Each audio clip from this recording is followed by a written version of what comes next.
Hey, Dad. Can you come in here for a second? What is the worst part about working with your daughter?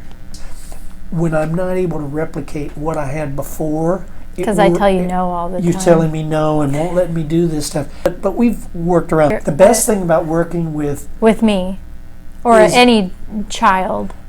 Well, in your case, the best is that you are incredibly driven and you want the best for the company. Oh, thank you. So I don't worry about... You don't lose sleep? I'm not losing any sleep.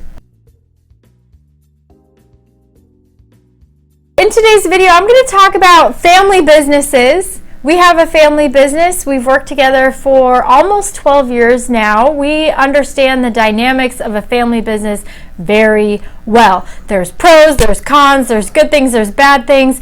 And so in today's video, I'm specifically focusing on family businesses and three ways that you can avoid family business woes in your family business.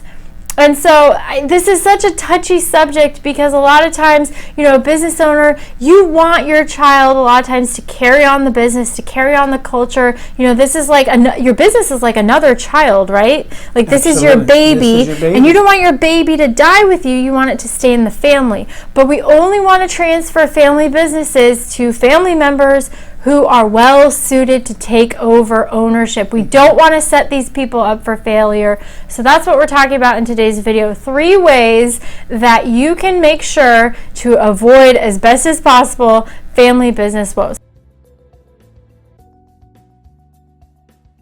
One question that's very important to ask yourself, this is like the number one thing. You mentioned this already. You want to be objective, okay? Yeah, that's hard. Don't put your head in the sand. You have to ask yourself very early on when you're starting to think about who is this ideal successor, who is best suited, not who do I want, not who's already in place, who is best suited to take over ownership after you exit.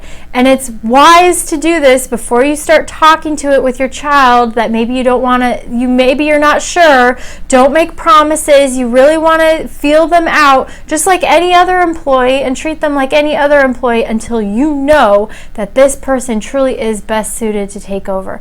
Not an easy thing to do, but if you go slowly with your succession plan and make sure that this child or this other family member that you're bringing into the business is well suited, and you're testing them and you're training them and they're demonstrating that they are competent, that they do want this, you're going to set yourself up for success and not failure.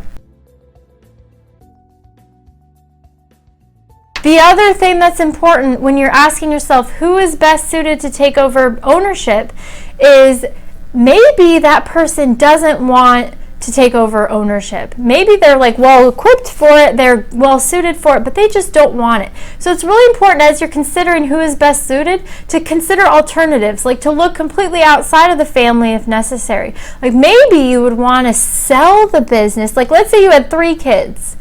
And none of them had an interest. None of them wanted to own it. None of them you thought were well suited. And actually from a fairness standpoint, like maybe you have one child that's involved in the business and you know that if you transfer that business to that child, the 2 other kids that you have are never going to speak to you again.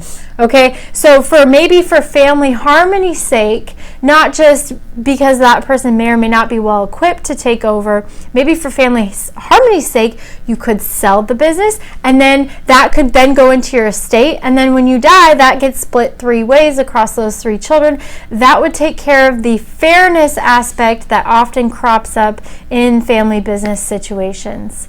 It's not necessarily a blood relative that's going to get the business. It might be a son-in-law or daughter-in-law, who's better equipped. And again, you have all these family dynamics. So again, I was thinking there, I don't know if you have that kind of relationship with the employees, but a lot of times, if you ask the question, just said, hey, who do you think would be the best person that would take over if I retired? Just open question. And see what kind of response you get from your staff, your employees, who they would say. It might surprise you if you could get an honest answer. See, now that's going to be a trick. But the thing and is, you want to be careful about that too, and when you talk to employees, because you don't want them to get the impression that like your retirement is imminent. Yeah. It's more of like, hey, I'm just thinking to the future here, and so you kind of have to feel that out a little bit, and every business is going to be different. The last thing I want to talk about, I've touched on this briefly a little bit, is communication.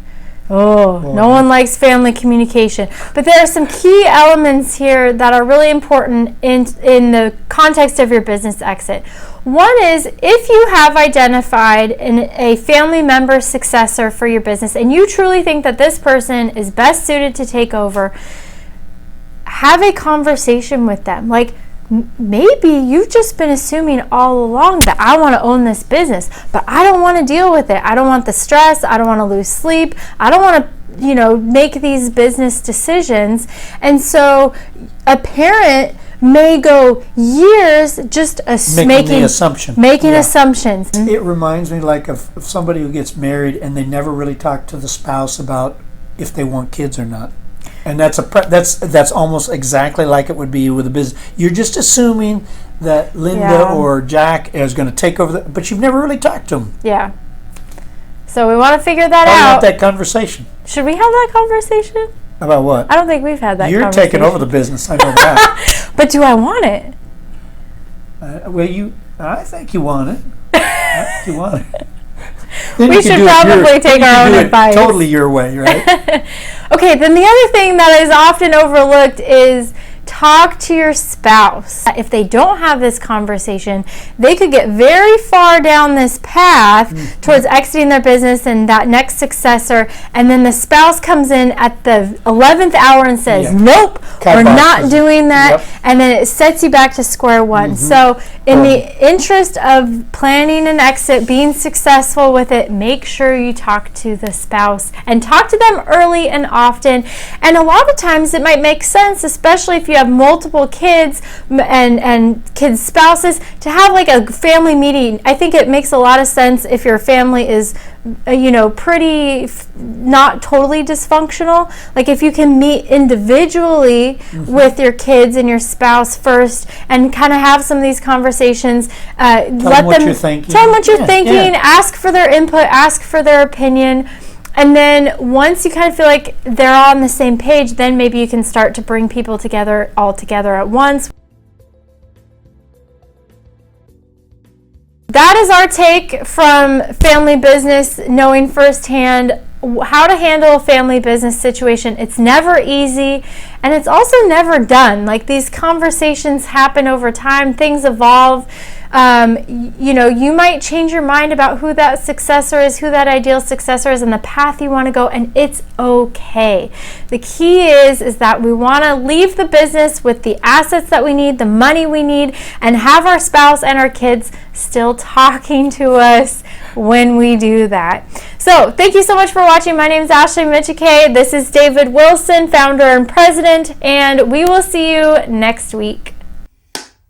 What's the best part about working with a child? That I don't have to worry about, with working with a child. Or just me. No, the best part. It could be me. What's the best part is that I don't really worry about our company, because I think you're actually very conscious of the important things, whether it's billing, buying the printers that we need.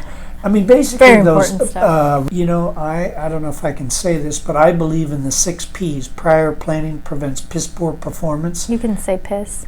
I can say that? Okay.